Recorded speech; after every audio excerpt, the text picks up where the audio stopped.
तो आज सुबह-सुबह की शुरुआत होती है इस गाड़ी से क्योंकि हम जा रहे थे कुक्ति कार्तिक स्वामी जी के मंदिर को। और मेरी फैमिली कंप्लीट, जितनी भी मेरी फैमिली, बूजी, मैं और मेरी बहनें, सभी हम मिल के जा रहे थे।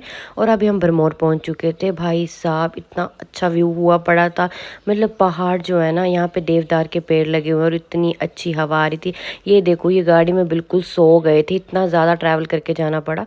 फिर हम थोड़ी देर टी ब्रेक के लिए रुके। वहाँ पे लोग हमीरपुर से चाय बना रहे थे और लोग इतने अच्छे होते हैं कि हमें भी उन्होंने चाय ऑफ़र की।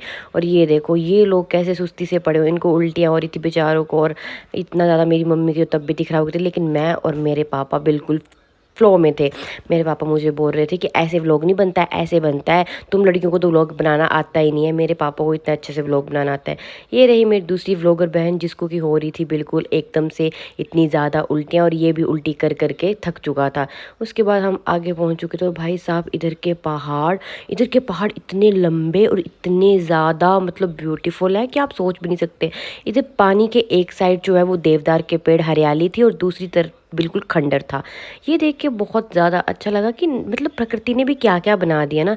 और ये जो कुक्ति है वो है second largest wild life sanctuary.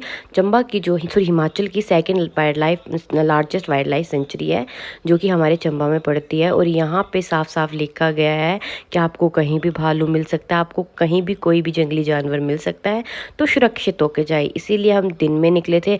रात को सफ़र करना थोड़ा मुश्किल होता है। मुझे इन्होंने डिक्की में फ़िट किया हुआ था, लेकिन फिर भी मैं बहुत ज़्यादा इंजॉय करते हुए जा रही थी।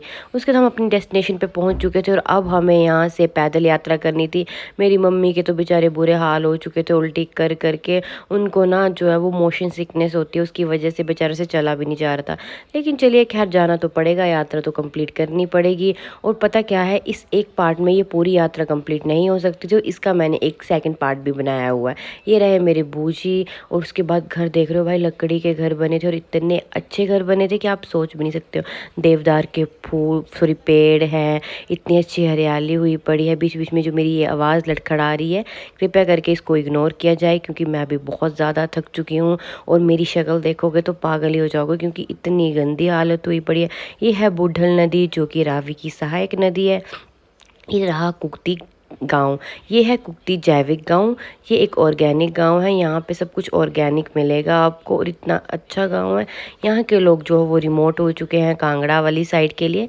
तो फिर हमने क्या किया कि रेस्ट करके सोचा ब्रेकफास्ट कर लेते हैं, क्योंकि एनर्जी तो चाहिए ना भाई ऊपर पहुँचने में। और हम लोगों में तो बिल्कुल एनर्जी नहीं बची थी। 2 ढाई 3 घंटे का पहला गाड़ी में सफ़र किया, उसके बाद अब पैदल चलना है 3-4 घंटे। और अभी इस वाले पार्ट में इतना ही। मिलते हैं नेक्स्ट